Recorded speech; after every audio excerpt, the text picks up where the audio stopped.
Hi, I'm David Plotz of Slate magazine and the author of Blogging the Bible, and I'm here with A.J. Jacobs, who knows a lot more about the Bible.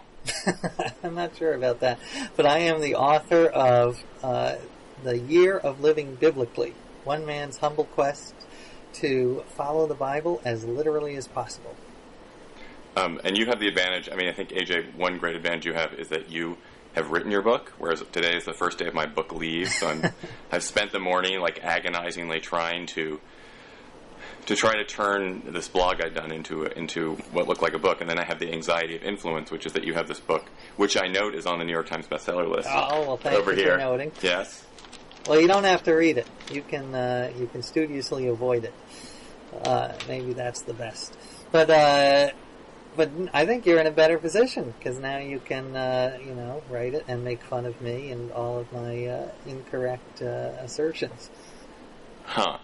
I think the great thing that you have done, I think, in The Year of Living Biblically, which everyone should read, as an author's strategy, which I think is brilliant, is that you've totally inoculated yourself against the criticism because and I'm trying to do the same thing. I'm stealing a page from your book, which is if you are ignorant enough, if you present yourself as ignorant enough, and you can get whatever wrong that you want to get wrong, it doesn't really matter. Well, that's true, and I also, I state very early on that it's a learning journey, so I don't know everything. I'm just here to learn, which is true. And I also admit right up front that part of the motivation was to write a book. I probably would not have followed all of these rules if it weren't for a book project at the end. But at the same time, I was really curious, and this is, to me, the most fascinating topic, and I like to immerse myself in things, so this is the method I chose. So I think the same with you. Probably you're interested in this stuff, even if you know that it was going to be for a blogging project. Right. Well, so the book. I've had the benefit of reading it, but just explain it for all the blogging heads viewers who don't really know what it is. Well, sure. It's that I started out as a very secular person with no religion. As I say in the book, I'm Jewish in the same way the Olive Garden is Italian. So not very. But I decided to try to immerse myself, live the Bible, by following every rule that I could find in the Bible and see which worked, see which was relevant and which was maybe not so relevant. And I made a list of over 700 rules from the famous, like the Ten Commandments, right on down to the obscure, like don't wear clothes of mixed fibers, or grow my beard, I had a huge beard, or stone adulterers. So the whole gamut.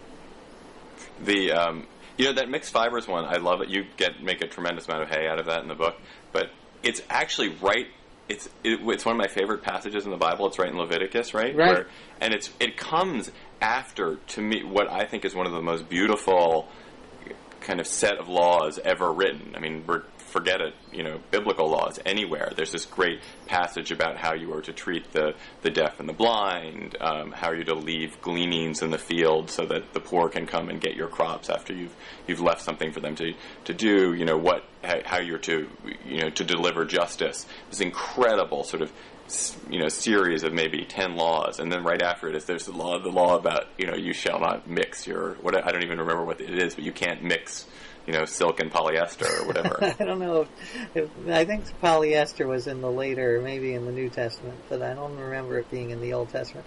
But yeah, that was what was crazy and fascinating is that you're right. It comes 2 lines after you shall love your neighbor as yourself. Right, so right. It's not like there's a section. That was our people who did that. Incidentally, not the Christians. That was Jewish. That is true. We definitely mixed up. It's not, we didn't separate it into here's the laws that will make sense to you and here's the laws that will seem totally baffling and crazy. It's all just mixed together.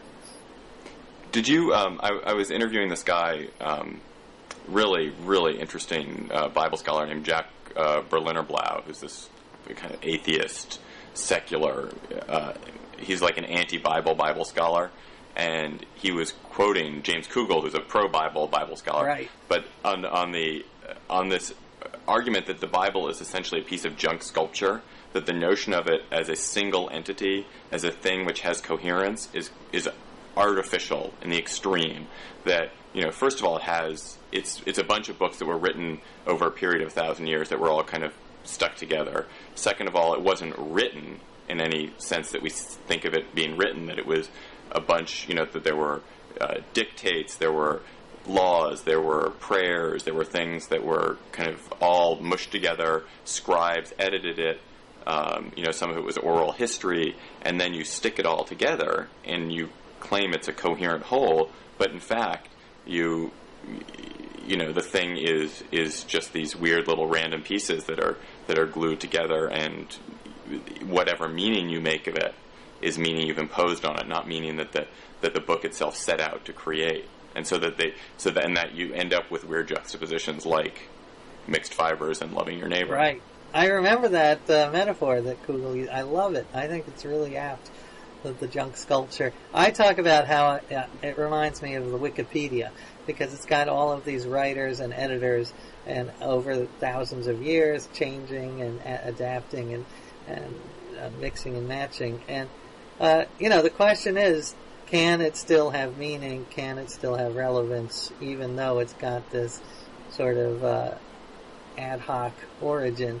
And I think, it can. I found at the end of the year that it can provide some meaning to my life, even though the origin. And I actually talked to a rabbi about this, and he made the comparison that if the U.S. Constitution, if we found out for some reason that it was not actually written by Thomas Jefferson, but instead, it was written by some crazy man who then threw it put it in a bottle and threw it in the ocean and pretended it was this document from the 18th century.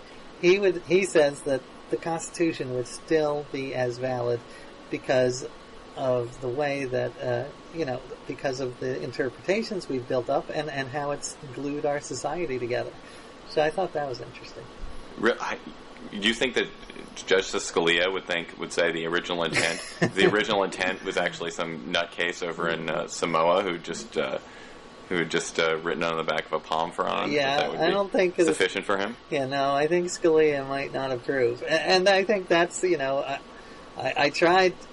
Part of my book is sort of taking the Scalia point of view of the Bible, and I think taking it to the literal extreme and trying to find this original intent, but realizing that that's not really possible, that we'll never know the original intent of lots of this Bible stuff. But that might be okay. Right, and I mean, I think the argument of this guy Berliner is that there was no original intent, because for there to be original intent, there had to have been an author with a goal, right, or even just a few authors. But instead, it's this kind of collective work. Now, that's not to say. That's not to say it doesn't. I mean, it obviously has accreted these meanings over thousands and thousands of years, and we have to deal with it. So of the 713, are you keeping any of them still? I can't see you now, but I assume you've shaved your beard. I did shave my beard recently. I did, although I kept it. I kept it in a Ziploc bag in case you want a tuft or two. Really? Is it like a fake beard that you could glue it on, or it's just a bunch of random scraggly hair? Sadly, it's just random scraggly hair. I actually tried, since I was in the biblical mode of giving, I tried to give it to Locks of Love, but apparently no one wants any beard hair. They just so I was unable to part with it. And how long was it? How many inches did it get? Down to my solar plexus. I don't know where your solar plexus is. It's right in the middle of the chest, that little indentation, or the big one in my case. Okay, right there. All right. So I shaved my beard. I don't stone adulterers, but there were many things that I've kept. I try to keep the Sabbath or Shabbat, not in the Orthodox sense. I'm not as strict as that, but just in terms of not working. And as a workaholic, this is actually very difficult for me, turning off my email and my phone, but I think it's a good thing. I think even if you're an atheist or an agnostic, whatever your belief, I think the Sabbath, we should try to reestablish the Sabbath. And just in terms of my point of view. So are you not book touring on the Sabbath? Well, I am touring on the Sabbath, but I think I got much fewer. I convinced my publicist to do much fewer events on the Sabbath, so that is something. You're like the Hank Greenberg of book touring. Exactly. It's always a struggle, and I'm not perfect. That is for sure. And then just in turn, I think I wrote about this in Slate, which your magazine. David had I've heard of it. Yeah. David had me do sort of a dialogue with this great writer named Matt Labash, who is an evangelical Christian and a brilliant, funny writer, and definitely a believer in God. And I started out this project as an agnostic, and by the end of the year, I had become, as I said in Slate, sort of a reverent agnostic, which, whether or not there is a God, I believe there is something to the idea of sacredness and how rituals and the Sabbath, prayers can all be sacred. So that, I think, was a huge change in perspective. You know what's interesting? This just occurred to me as we were talking, that one of the problems I'm having with the Bible as I try to write about it and as I've blogged about it is that God himself, the Old Testament God, our God, is such a difficult, I mean that's the polite word, character. He talks endlessly about how merciful he is and all forgiving and so forth, but he's vindictive and jealous and impossible to please and capricious, and takes out these punishments on innocent people all the time, and causing deaths in the thousands and tens of thousands and hundreds of thousands for no good reason often. And so if you read the Bible kind of for story and moral lesson, it's really, really hard, at least the Old Testament, because God is so unpleasant, and actually a lot of the characters he's writing about are so unpleasant. But I think the way you've read it, and actually this is kind of the way that Judaism reads it, which is to read it rather than for lesson, but for rule, for law, for behavior. Right. You get something different, that the laws themselves, the abstracted from whatever killing and so forth is going on around it, that the Ten Commandments are being issued just before the Israelites go into the Promised Land and kill everyone who lives there. I mean, just let's set that aside for a second. Right. But the laws themselves have a beauty and a structure and a coherence that the stories don't. And so if you read it as you did for law, and as I think that's basically what Judaism has done over thousands of years, is say we're going to use these laws, and the stories themselves don't bind us. The stories are guides. We can talk about them. We can speculate about them, but they're not. It's not as though we have to say that Jacob is a perfect person or that Moses is perfect. It's that these are just nuggets of inspiration for us to use. That is true. There's a lot in what you said. First of all, the laws, I was surprised because I went in there sort of with a very skeptical, almost ready to mock the more obscure laws, like sorry, there's someone coming into this office. Like the mixed fibers. It's sort of easy to mock because it is the most obscure and insane of all of these laws. But there is something to following laws, to having a structure. And when I shaved off my beard and stopped the year, it was actually a disorienting feeling. I felt unanchored. And there was something to having this freedom from choice and not having this overwhelming choice that we all have in America. So, yeah, there's something to these rigid laws. And as for the stories, I think that the way that Judaism has dealt with these stories, the sort of the harsher and more barbaric aspects of the stories, is that we've reinterpreted them over the years so that they're not as harsh and barbaric, and we focus on the compassionate parts of God, but there are some, and try to ignore the really horrible parts about how it's okay to slay all of your enemies and their children. Right. No, I do that. I think it's an incredible effort, the sort of midrash effort of sort of saying, here's the story, Like, there's the great, well, this is a law. I mean, this is one of those laws. I don't wonder what you made of this one. That you're to take your child, you know, a disobedient child, and take him to the gates of the city and stone him. Right. To death. Your own child. Now, I mean, from what people have told me, this is a law which not only was, you know, is not applicable now, it was never applied. It was sent, and the theory is, oh, it's stuck there just to give us something to talk about. Right. Now, I don't know. No, did you stone your child or not? Well, I did. I decided not to stone my child. Although there are, you know, incredible. There are all these proverbs about corporal punishment and how you should hit your kid with a rod, which was also problematic. But I think, the way I saw it in the end was that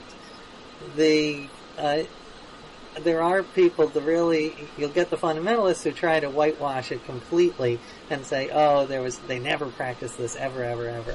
But I think the more moderate view and the more correct view is that it was barbaric by our standards, but at least it was a step ahead of other Middle Eastern societies at the time.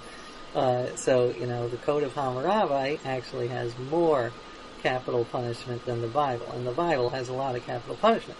So, you know, it was sort of a step in the right direction. That was...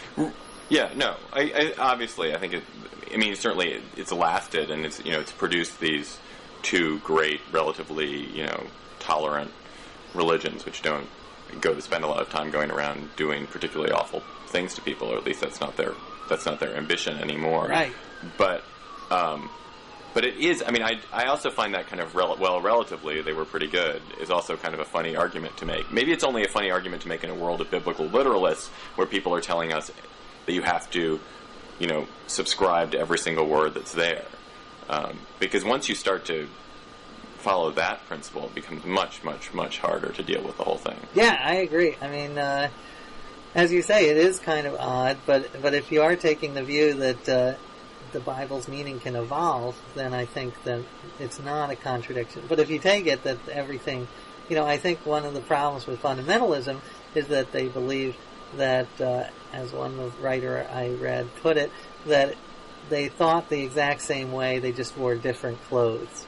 And I just, you know, I think their mindset really was a foreign land from ours, and we have to acknowledge that and still be able to try to find meaning from the Bible, even if we acknowledge that it was a really, really different society.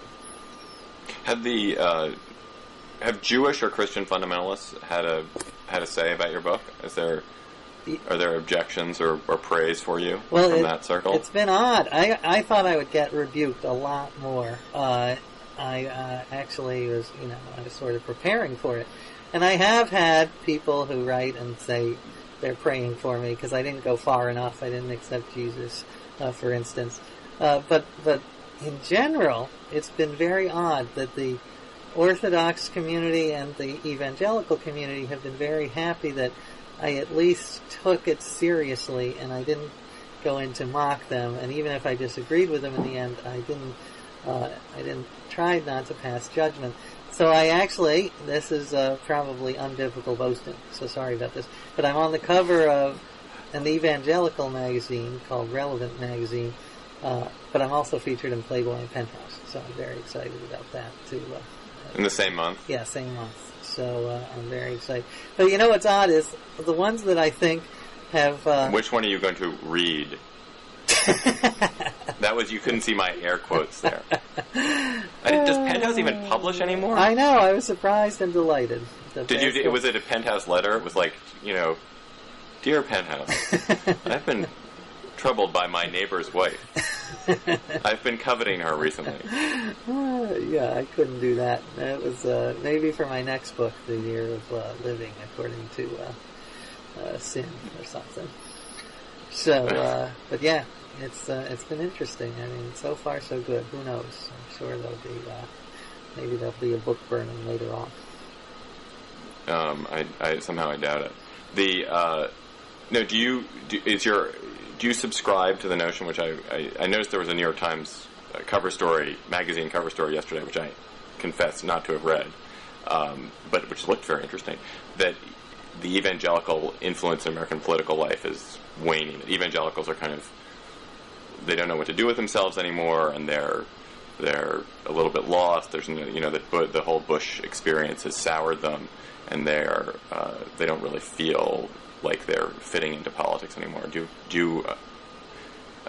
Does your book have a view on that, or have you been thinking about that at all?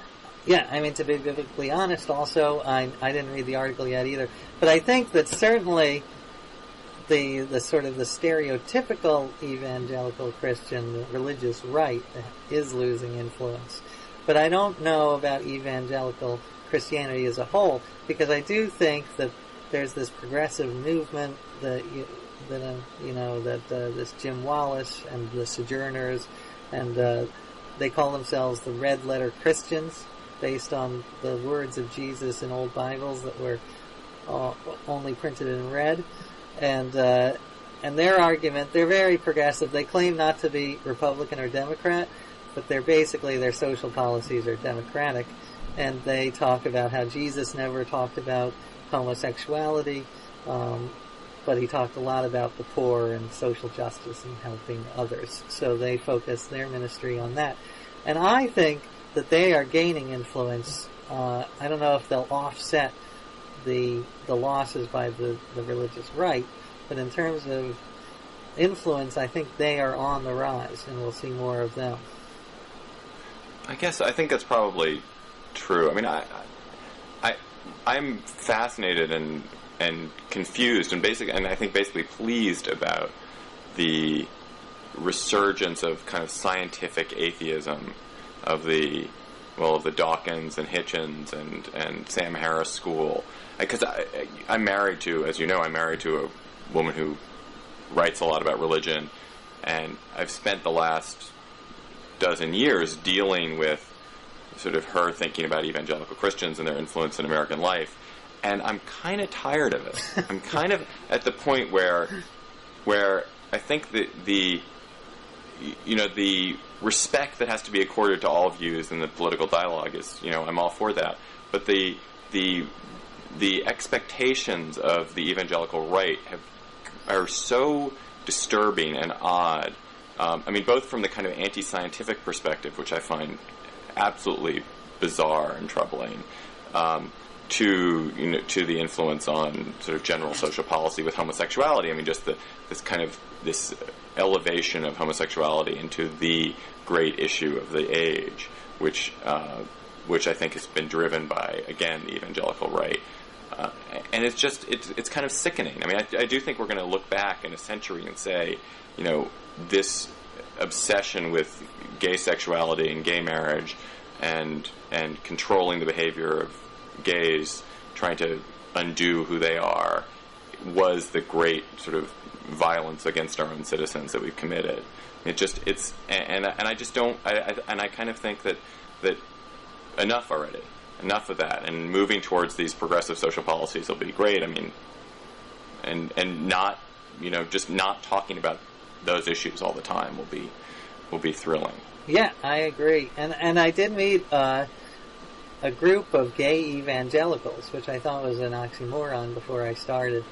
I had mixed feelings about them, because I thought it was, on the one hand, it's kind of sad that they're trying to be part of this community that by and large thinks that their behavior is sinful, but at the same time it was nice to see that they were making noise and out there trying to change the dialogue.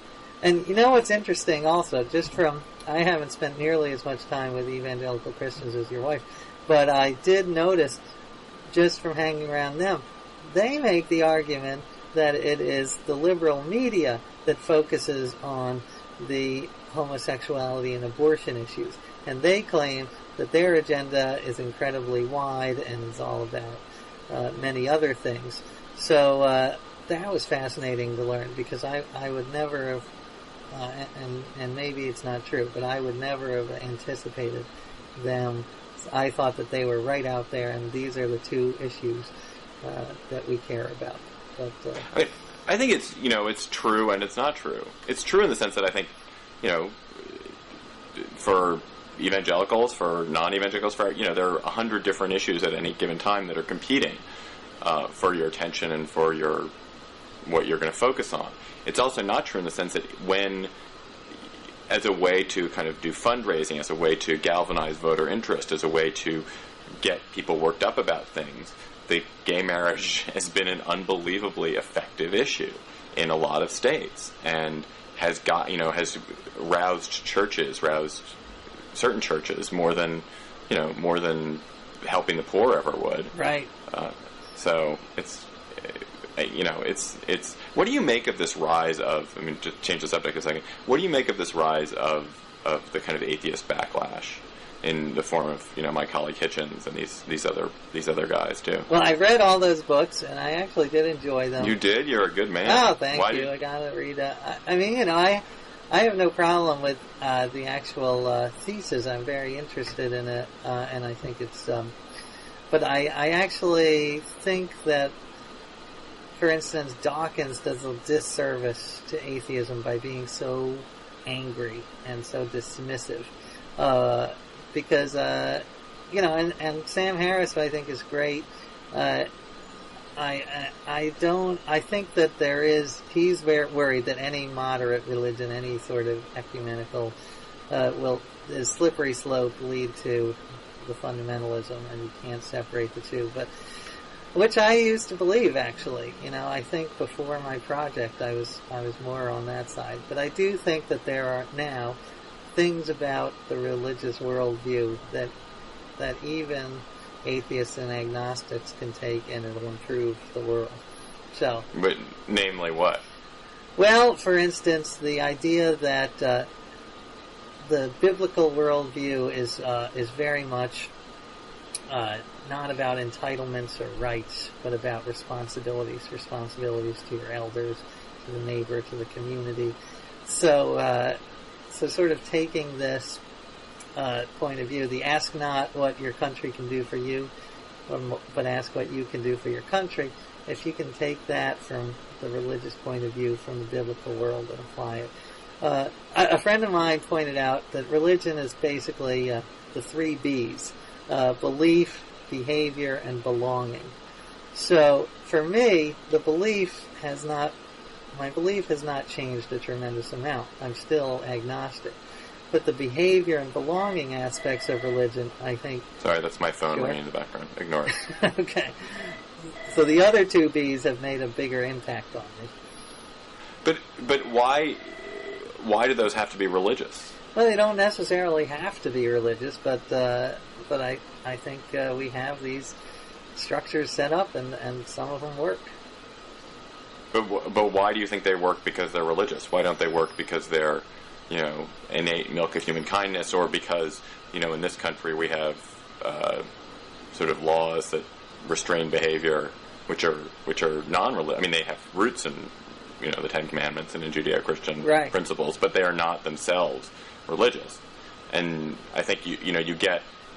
If you look at the behavior of people who are churchgoers and non-churchgoers, you won't find greater amounts of murder or adultery or financial embezzlement by the non-churchgoers. Right. I mean, I know that's true. I don't. I think it's independent. I mean, Go ahead.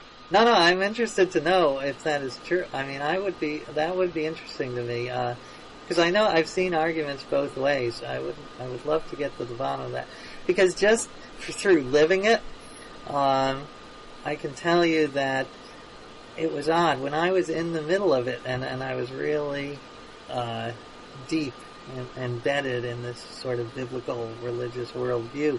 I did feel a lot more of an impulse to go out and help, and actually go to homeless shelters and help.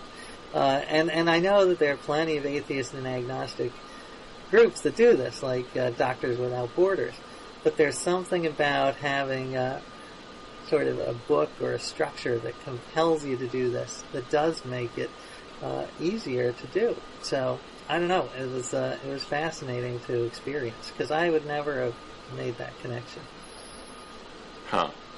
You honestly think, you're not saying this just because it was the stunt of the book. I mean, the stunt of the book, you have to, you need to become a better person in some sense. I mean, it wouldn't be a very good book if you came out of it thinking that, you hated all human beings and everyone who believed in God was an idiot. I swear on a stack of Bibles, David. So, but your word has no value. You're not a believer. You don't believe in the Bible. Well, I swear on a stack of the Encyclopedia Britannica. Well, there you go. That's the truth. To me, one of the things that there's this great moment. It's totally off the point. This is a biblical moment, though. There's this great moment. Have you seen United 93? The movie United 93? I have not. It's this movie about the plane that went down on 9/11, and it's told from the point of view of the passengers and of the hijackers. And there's a scene of the hijackers who are Muslim, not Christian or Jewish, who are in their hotel room, and they are shaving all their body hair before they get on this flight. And I was watching it as I was reading the Bible, and just had this realization: oh my goodness, there is this, because there are laws in the Bible, and don't ask me to place it. I can't even remember what it is. But before certain very sacred acts, you have to get rid of all your hair. Right. And I assume this is something which is either goes across all religions, or that Islam sort of inherited from Judaism and Christianity. And I was watching it with this amazing kind of moment of recognition. Oh, here is someone who is following a kind of scriptural principle which is fundamental, and now he's going to go out and kill all these people. And it was a shocking moment. It was a sense of that here is the way in which these laws are going to be harnessed, as we see every day in Iraq, or sort of with with terrorism all over the world, where these laws are being harnessed not for the beautiful things that you were talking about a minute ago, but to justify terrible things to do terrible things to people who don't follow those laws. No, I mean, I had this realization. I had this all the time, because basically, really radical fundamentalist Islam takes a lot of what the Old Testament says literally.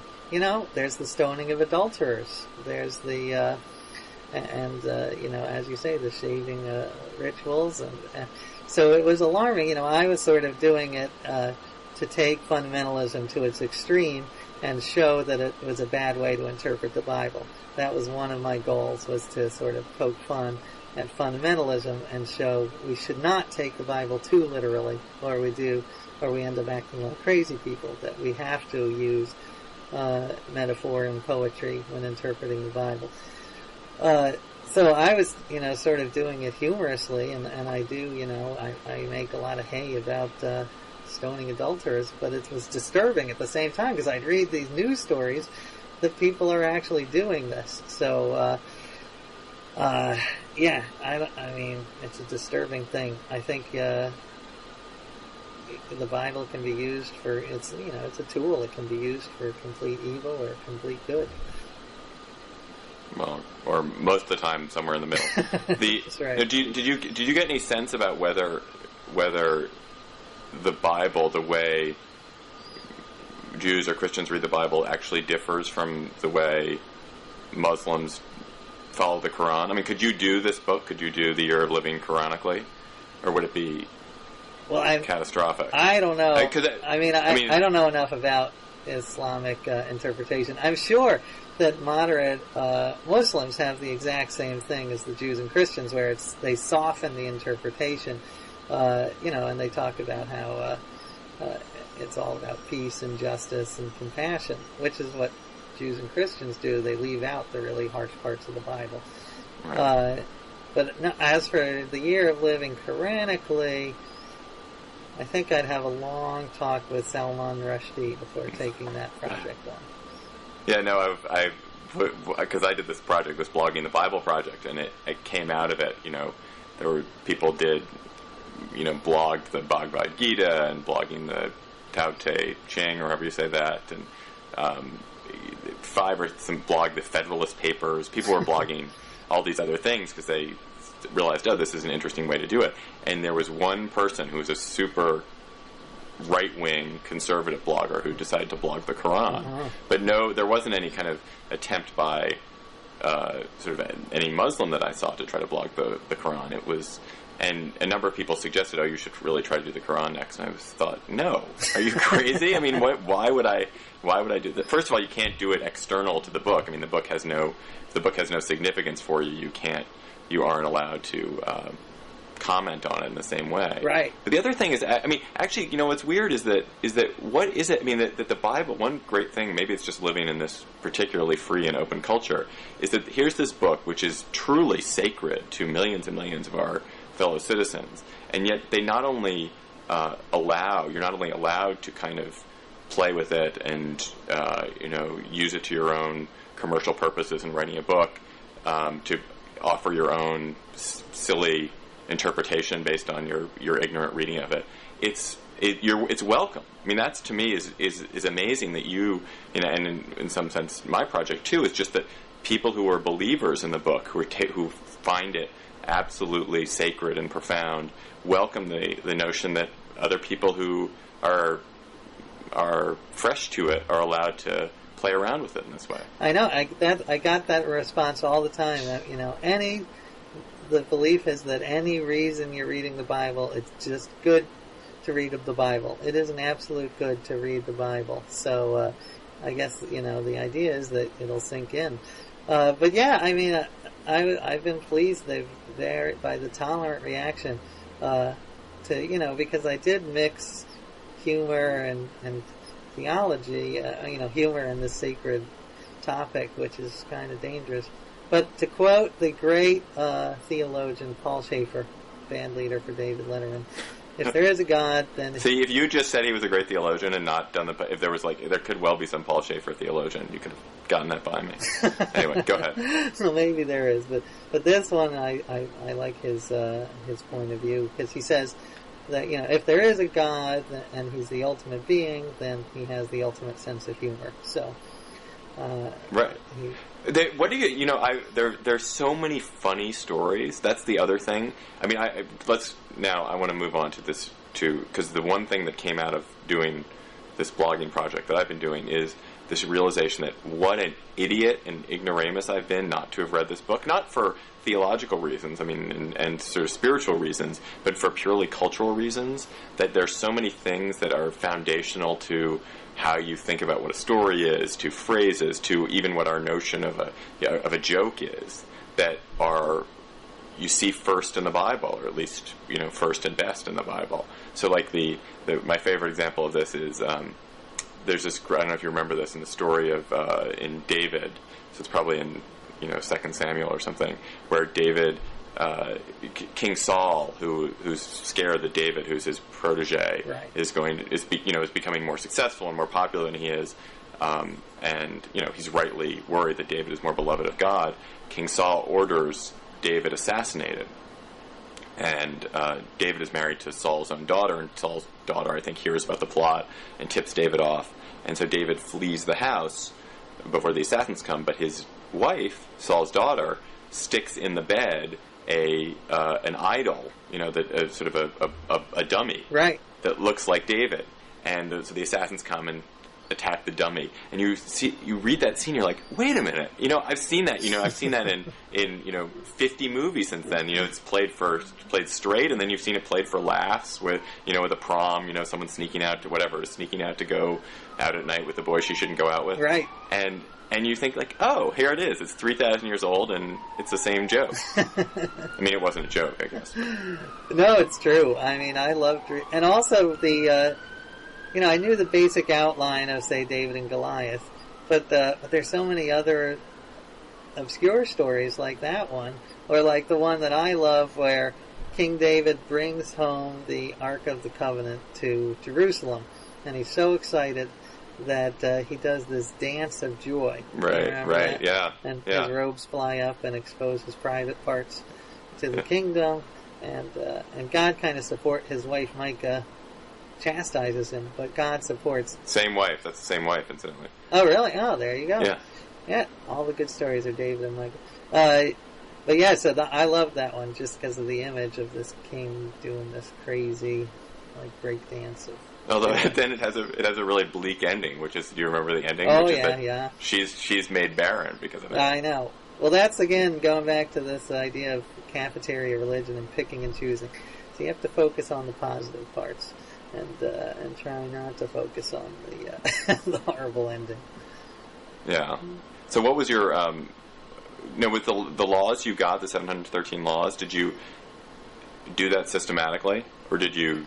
Well, did you have a list already? Because there is I'm sure there's a list already out there. Right, there's and the then you kind of famous, supplement. the 613 is the famous list that the Jewish tradition has, compiled by Maimonides, the great theologian. But I decided, since I was trying to sort of get to the bedrock of the Bible and strip away these years of interpretation, even though that turned out to be an impossible task, I wanted to try to make my own list, so I did go through the Bible myself and make my own list. And I also included things that are not in the list the traditional Jews have, because they stop at the 5 books of Moses, whereas I went on to parts like the Proverbs and the Psalms. Right. Man, if you do Proverbs, I would think you could get like 300 just from Proverbs. Oh man, there's a lot. As I said, that whole stuff on corporal punishment for your kid, I found problematic, but there definitely is in there. Yeah. AJ, you got anything more to say? No, I think you're an excellent interviewer. I'm very much looking forward to Blogging the Bible, the book. Is it going to be called Blogging the Bible, the book?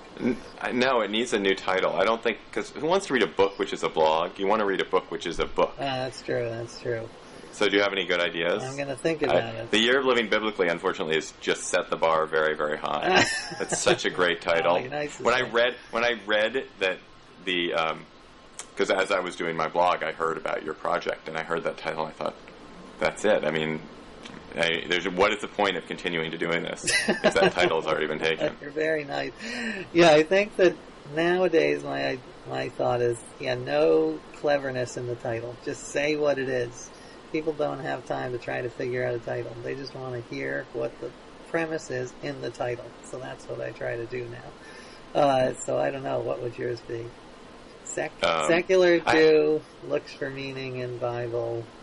Fine. Well, I have a subtitle which is something like the amazing, disturbing, hilarious, fascinating things I learned when I read every single word of the good book. That's good. But I need it. I find that. But it needs a title. Yeah, I need a title. That. That's not it. The Good Book by David Plotz. Yeah, a good book spoiled. A good book. That's too negative. You don't want to go too negative. No, that's like there's a book about golf. Yeah, the golf book, the good walk. The golf book. Right. Yeah. Well. All right, I'll keep thinking, but it's going to be great. Just judging by your blog, it's going to be great. Well, have fun on your tour, and Thank you, sir. I'll talk to you soon. Excellent. Thanks, David. Bye.